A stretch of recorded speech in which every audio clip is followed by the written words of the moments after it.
Estamos de volta. Ainda bem que uma semana passou assim voando, e ainda bem que os episódios ficam disponíveis. Sabe qual é a coisa boa, doutora Esli, que eu estava aqui pensando? Conte, Marcela. É que dá para ouvir de novo, ouvir mais uma vez, ninguém morre de saudade e a gente aprende cada vez mais, né? Porque há coisas que a gente tem que ouvir uma, duas, três vezes e vai massificando. Queria até fazer um desafio, que eu pensei nisso aqui agora. Hum. Ouça com um caderninho de anotação, Oh, tem uma anotando os coisa pontinhos, não é especial. isso? Boa, boa. É Não, uma e a gente boa. está a gente está criando um acervo bom, né? A gente já gravou uns contos, né? Não é? Olha só, deixa eu falar, deixa eu dar uma ideiazinha aqui que a minha mente fica pulando. Aqui tem acervo para quem é líder de casais, para trabalhar com os casais da igreja. Aqui tem acervo para quem é líder de jovens e adolescentes, eis que falo isso com propriedade. Aqui tem acervo para você que está aí, ó, estudando, se preparando para ser psicólogo, terapeuta, enfim. Para você que já é, eu não vou nem dizer para o pai, mãe, enfim, para você, tá muito claro, pra todo mundo aqui. Então, fica ligado nas oportunidades que o Senhor nos proporciona, e eu também falo isso porque estou aqui aprendendo, eu tenho papel e caneta na mão, ela vai falando, eu vou anotando. A gente fica ligado. E ao longo desses dois últimos episódios que a gente começou a falar sobre a importância do pai, doutora Esli descreveu para a gente, lá no primeiro, né, sobre a importância da figura paterna. E diante de uma sociedade que às vezes acaba diminuindo essa importância. Esli começou a desenhar lá. Segundo episódio, anterior a esse, e Marcela não ouvisse, volta e ouça todos os outros.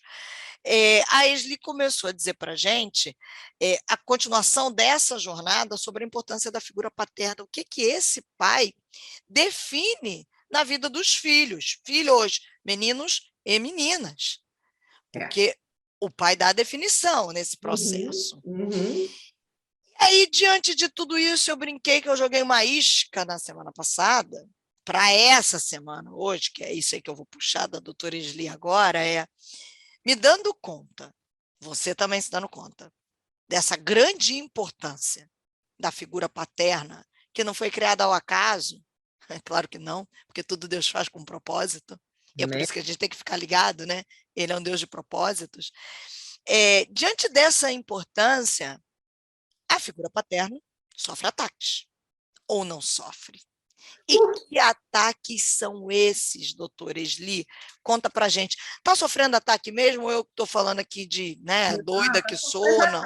eu acho que a gente não precisa nem ser, né, cientista para se dar conta, né, de como assim as famílias estão se desfazendo. Antigamente, assim, eu me lembro quando eu era criança, eram poucos meus amiguinhos, colegas cujos pais eram divorciados. Hoje, assim, metade dos casamentos acabam em divórcio, inclusive dentro da igreja, o que é um número terrível. Eu acho assim, ai, ai, ai, a gente precisa realmente tratar as farpas do nosso coração para a gente casar bem e a gente viver bem, né? E viver bem casados também, né? Porque nós É, precisamos da família, né? Para ter esse espaço para criar as crianças, para dar exemplo, multiplicar o modelo e abençoá-los também. E eu acho que assim, o inimigo tem uma intenção bem intencional, né? Bem concertada de destruir a família. E se ele puder, inclusive, destruir a imagem do pai-pai, melhor ainda, porque nós atribuímos a Deus a sim, figura de sim. pai, né? Então, se ele destrói a figura do pai-pai, ele também mancha a figura emocional, a relação emocional da Pai gente eterno, né? com o Deus Pai também, né? E aí fica muito mais difícil a gente se relacionar com um Deus a quem a gente atribui certa masculinidade, né? Uhum. Pela figura de Jesus, né, que foi homem, mas assim, a gente tem essa tendência de achar que Deus é mais um patriarca, né, do que, Sim. apesar de que a Bíblia fala muito das características femininas de Deus também. Ah, eu queria ter sido como uma galinha que junta seus pintinhos debaixo da sua asa, Um né? amor, né? É muito feminina, assim, Jesus chora, né, que muitas vezes é atribuído às mulheres, que o homem não chora, também não é verdade, né? Mas, assim, nós temos muito disso. Então, o inimigo está numa campanha cada vez mais acirrada de destruir os lares, especialmente os lares cristãos, mas a figura do pai, para poder manchar também a nossa relação com a figura de Deus Pai, que é de onde vem o poder para a gente viver uma vida mais funcional, uma vida mais santa, como a gente fala aqui, né? Que não é aquela vida de santos, assim, mas uma vida de justiça, uma vida de generosidade, uma vida de amor, de compaixão, né? Seguindo os De uma construção de santidade diária, né? Dia perfeito, cada dia um pouquinho mais, né? Ai, gostei disso daí, Marcelo, É, gostei muito dessa expressão, muito legal, construção diária, né? é, De uma vida assim, mais de acordo assim com aquilo que o Senhor quer para nossas vidas, porque nós sabemos que na obediência à palavra de Deus existe saúde. é. Às vezes as pessoas acham, ah, Deus está dizendo para não fazer isso daí, ah, ele é muito desmancha prazer. Uau. Não! Não, às vezes ele nos priva, ele diz assim, ó, não faz isso, não, porque você vai se dar mal, isso não é bom para você, isso é comer veneno, isso é comer porcaria. Para que você vai comer fast food se você pode comer, né, comida saudável? Então, obedeça a palavra de Deus, porque ela nos protege. O não de Deus nos protege, né? Então, eu acho que isso é importante. E como consequência dessa campanha, né, tanto espiritual quanto, infelizmente, também acaba sendo modelos, né, que a gente vai se repetindo, porque foi isso que a gente muitas vezes também recebeu dos nossos pais, nós temos modelos disfuncionais, não apropriados de família também. Muitas vezes a gente acaba vivendo, né, os pecados dos pais, né, e dos avós na nossa vida.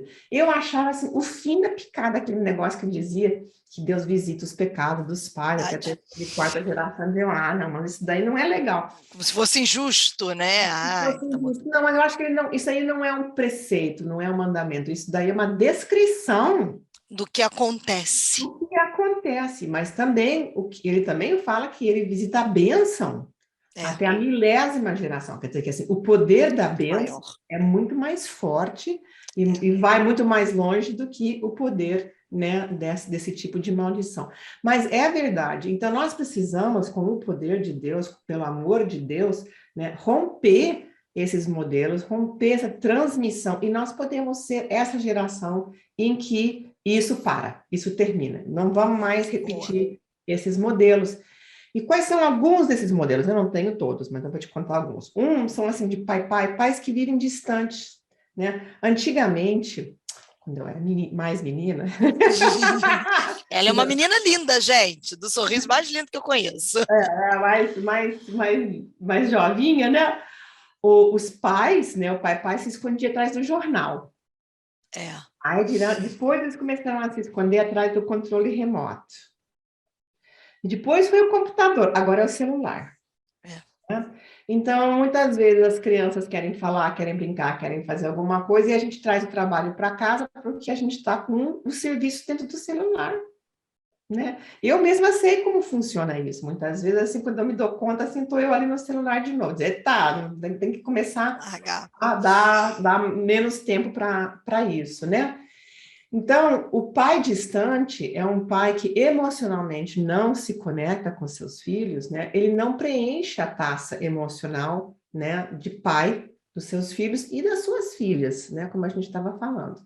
Também tem um outro tipo de pai que preenche, quem sabe, mas de uma forma tão inadequada que às vezes até melhor que ficasse mais vazio, que é aquele pai abusivo, um pai violento, muitas vezes pais que abusam de álcool, de drogas, ou pai que muito mulherengo, que sai para lá e para cá, fica cometendo adultério, né? Que é uma coisa assim, nos 10. Adultério, se fosse um negócio assim, menos importante, não estava nos 10 mandamentos. Você vê que alcoolismo não está nos 10 mandamentos, mas o adultério está, né? Então, se está nos 10 mandamentos, é porque realmente é um impacto, né, que desmancha, né, o tecido social, o tecido comunitário, porque é a família que constrói isso, né?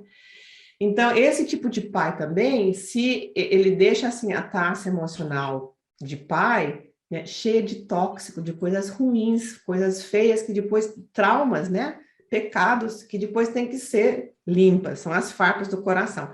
A farpa pode ser tanto a ausência, a negligência, porque não teve, porque não houve, ou porque, né, a omissão, né? Ou pela comissão também, que são aquelas coisas assim de fez, falou palavras duras, palavras ferinas, né? Que às vezes, assim, até outras coisas passam, mas as palavras ficam rodando na cabeça. Eu escuto muito isso das pessoas. Ah, o que meu pai falou, às vezes o que minha mãe falou também, né? Nunca saiu mais da minha cabeça, blá, blá, blá. Então, são dois tipos de extremos. Você sabe que a saúde sempre está no meio termo, né? Eu sempre falo isso, mas são dois extremos que não nos fazem bem, que não preenchem a nossa taça emocional de criança de uma forma apropriada. E hoje em dia nós temos também que lidar assim, com questões de machismo, de feminismo, que foram assim para os extremos. O machismo realmente não faz bem, nem o feminismo extremo também faz bem. Eu acho que assim, lutar pelos direitos da mulher, como a gente tem feito de alguma forma, eu acho que isso foi muito É bom. uma coisa, Né? A gente ganhou direitos que a gente merecia, a gente tinha o direito de votar, né? A gente deveria Uhum. ter o direito de poder estudar, de poder se desenvolver na nossa profissão, né? De exercer certos direitos, inclusive financeiros, econômicos, de propriedade e tudo mais. Que é diferente de ser feminista, né? Uhum. Então, nem assim, só mulher é bom e nem só homem é bom, né? Nenhum dos extremos são bons. E a gente tem visto na nossa cultura, nesses últimos 30, 50 anos, né, uma questão dessas. Então, eu acho importante a gente procurar esse meio termo, né? A gente sabe que os pais erram, sabe que as mães erram, a gente sabe que a gente erra, né? Ah, pô, eu sou mãe, eu sei quantas vezes, eu não precisava ter falado assim, eu não precisava ter feito assado, eu podia. E o que a gente tem que fazer? Voltar atrás, se arrepender, pedir perdão. Inclusive, às vezes, a gente precisa pedir perdão para os nossos filhos, né? Eu tive um pai É. que às vezes dizia assim que a única coisa, a única palavra que meu pai tinha no vocabulário dele era não, né? E para mim foi muito importante, já quando adulto, um dia meu pai, assim, nas reflexões dele, assim, porque meu pai teve uma mudança de vida importante mais para o final da vida, né? E de certo arrependimento, assim, nunca falou dessa forma, porque meu pai não ia falar assim, mas a gente fazia essa leitura, né? Onde ele disse, sabe, eu nunca entendi por que eu falava tanto não. E eu tomei isso assim como pedido de perdão, Desculpa. porque era assim, era o mais próximo que ele ia fazer disso, assim, eu vi que assim ele estava chateado, triste, e ele se deu conta, né? Nunca entendi por que eu falava tanto não para vocês. E aquilo me fez muito bem, porque aquilo foi uma forma de tirar o não, né, da minha taça, né, e Uhum. botar esse pai que é capaz de refletir, de se arrepender, de voltar atrás, né, e de tentar fazer melhor. E esse pai, sim, eu quero na minha taça, né? Então, eu acho que são coisas que a gente pode ir refletindo. Às vezes eles mudam e às vezes eles não mudam, Marcela.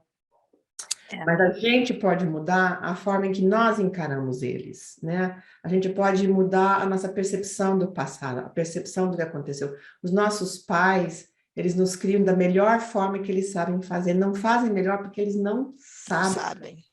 Eles não têm condição, eles têm o que eu chamo das limitações neuroquímicas, né? As lembranças, os traumas no seu cérebro que os impedem de fazer melhor. Porque quem é que vive mal sabendo viver bem, né? É. Mas que fazem estrago às vezes, fazem sim, né? Todo mundo.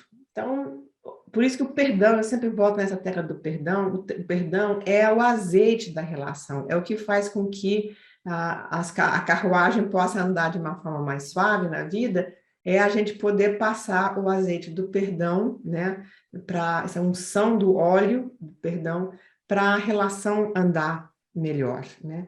E às vezes dá para andar junto e às vezes não dá para andar junto, mas o perdão da nossa parte sempre é necessário. A gente, como cristão, não tem muita opção sobre isso. Tem opção sobre conviver, mas não tem opção sobre, Sobre o né, perdão. liberar esse perdão. Mas existem muitos homens bons, né? Uma das coisas bonitas que eu tenho visto, Marcela, nesses últimos anos, são os homens, né? O pai-pais, que realmente saem com seus filhos, né? Eu moro numa vizinhança, moro numa casa lá em Brasília, onde eu vejo, tenho visto esses últimos tempos, assim, esses últimos meses, um pai jovem sai todas as manhãs com a filhinha dele. Muito Todas as legal. manhãs eu vejo ele saindo para passear com ela, eles vão ali na Muito praia, legal. sabe? Isso é tão bonito, sabe? Então eu vejo como mudou, como o pai hoje em dia troca a fralda, dá comida, né? Fica em casa enquanto a mulher vai fazer um estudo, vai fazer uma coisa, uma tarefa, o pai fica com as crianças. Coisas que eu não via, a geração dos meus pais não faziam essas coisas, né? Então eu vejo assim como houve uma mudança também muito boa, né, na medida em que as pessoas se deram conta que o pai é realmente uma pessoa muito importante, e o pai se deu conta de que Da importância dele, né? ele é importante, e eles querem ter essa ingerência. Hoje nós vemos os pais que foram à luta, inclusive judicialmente, para ter direitos, né, sobre os seus Sobre os filhos. filhos. Eu acho isso muito bom. Eu acho que assim, isso é um passo muito bom que foi dado na nossa sociedade na direção correta.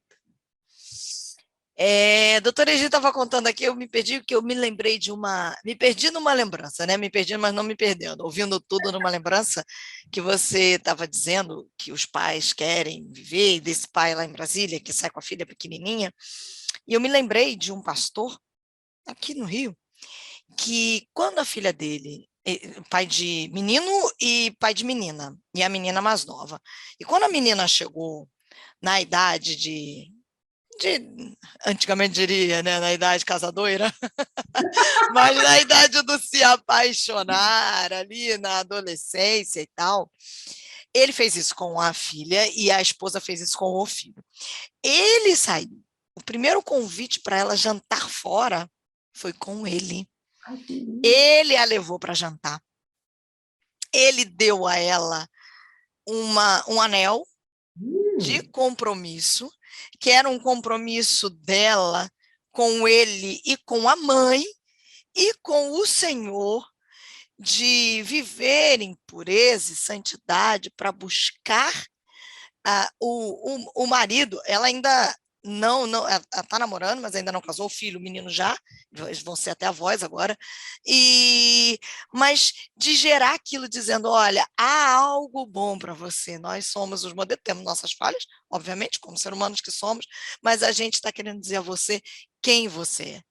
E aquilo, você vê, eu não sou filha, mas aquilo me marcou de tal maneira que eu disse assim, opa, peraí, quando eu tiver os meus, eu vou querer fazer esse negócio. E você percebe o quanto essa filha e esse filho, na contrapartida, vendo inclusive o pai agir assim, e também porque recebeu isso da parte da mãe, como faz toda a diferença, né, É, Esli? faz. Faz muita diferença. A gente ter isso no nosso registro de taxa emocional faz brotar coisas muito gostosas, muito bonitas, muito boas, né? São lembranças do nosso álbum de fotografias da vida. É, De vez em quando a gente visita aí, quando a gente já não tem mais os nossos pais, como é o meu caso, a gente lembra, ai, que coisa bonita que foi isso, ai, que coisa bonita que foi aquilo, ai, que coisa boa que quando aquilo aconteceu, quando me disse isso, quando me levou para jantar, primeira vez que eu saí para jantar, eu saí com meu pai, né, saí com a minha mãe, é. muito bonito isso, a primeira coisa de adulto, né, começando a ser adulto, né. E é por isso que eu já vou deixar para nós, porque o tempo ó, já fluiu. Com o doutor Egílio, o tempo flui, gente. O tempo foi embora, quando você se dá conta, já foi. O que é, então, que se pode ser feito? A gente viu aqui desses ataques que os pais estão sofrendo, a gente já viu a importância da figura paterna, e a gente até, né, diante desse exemplo aqui, desse pai, desse pastor pai, do que ele fez com os filhos, a minha pergunta para a doutora Esli, para o próximo episódio é, o que é, então, que pode ser feito? O que, que os pais, porque a gente está vendo aí pais que estão sendo chamados a essa responsabilidade, estão entendendo, estão prontos para a batalha, estão arregaçando a manga e estão dizendo assim, beleza, doutora Esli, eu vou ser esse pai intencional. E aí você vai dizer assim, então o próximo episódio é só para os homens, os pais não, para você também, mãe, para você dar aquela ideia, para você solteira aí, que você está como eu, que já está pensando assim, então quando for vai ser assim, a gente vai aprendendo. O que é então que pode ser feito? O que é que o pai pode fazer para os filhos, em relação aos filhos? Meu, Essa vai ser a pergunta, que eu já estou aqui, ó. Minha curiosidade aguçada para a próxima semana. semana que vem Combinado? eu conto, Marcela. Então tá bom. Ó, até lá.